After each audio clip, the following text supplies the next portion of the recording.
નમસ્કાર મિત્રો, સ્વાગત છે તમારું અમારી YouTube channel Gujarat jobs and ન્યૂઝમાં. મિત્રો, રોજમદારો માટે ખૂબ જ મોટા સમાચાર સામે આવ્યા છે. મનરેગા જોબ કાર્ડ ધરાવતા કામદારોના વેતનમાં વધારો કરવામાં આવી રહ્યો છે. મનરેગા જોબ કાર્ડ ધારકોના વેતનમાં વધારો કરીને તેમને હવે સીધો ફાયદો મળવાપાત્ર રહેશે તેવું કહેવામાં આવ્યું છે. વિગતવાર જોઈએ તેમના વેતનમાં દૈનિક વેતનમાં કેટલો વધારો કર્યો છે તો સરકારે નાણાકીય વર્ષ 2025-26માં જિલ્લાના મનરેગા જોબ કાર્ડ ધારકોને માનવ દિવસ રોજગાર આપવાનું લક્ષ્ય રાખ્યું છે.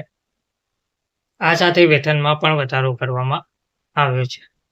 આનાથી મનરેગા કામદારોની આવક વધશે અને તેઓ આર્થિક રીતે સમૃદ્ધ બનશે. જિલ્લામાં અંદાજે 3,03,403 મનરેગા જોબ કાર્ડ ધારકો છે.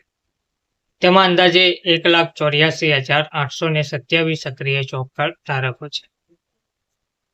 ગ્રામ પંચાયતોમાં રોજગારીની તકોના અભાવે ગ્રામ લોકોને રોજગાર માટે અન્ય પ્રાંતો અને વિદેશોમાં જવું પડતું હતું, જેના કારણે ગ્રામજનોને ઘણી મુશ્કેલીઓનો સામનો કરવો પડ્યો હતો. મનરેગા યોજના હેઠળ બેરોજગાર ગ્રામજનોને ગ્રામ પંચાયતમાં જ રોજગાર મળવા લાગ્યો છે, જેના કારણે ગ્રામ પંચાયતના લોકોને હવે ઘણી સુવિધા મળી રહી છે. તો રોજગાર માટે બીજા પ્રાંતો અને વિદેશોમાં ભટકવાની હવે જરૂર નથી.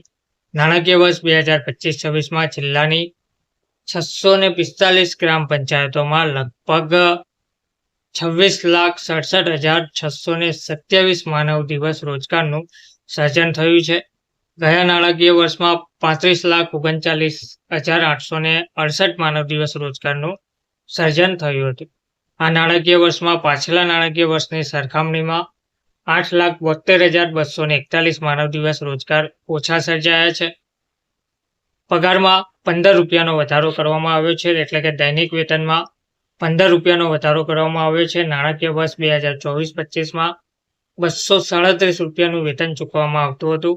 આ વખતે કેન્દ્ર સરકારે મનરેગા જોબ કાર્ડ ધારકોના વેતનમાં 15 રૂપિયાનો વધારો કર્યો છે. હવે જોબ કાર્ડ ધારકોને 252 રૂપિયા પ્રતિ દિવસના દરે વેતન ચૂકવવામાં આવશે. આનાથી મનરેગા કામદારોને આર્થિક ફાયદો જોવા મળશે. ધન્યવાદ.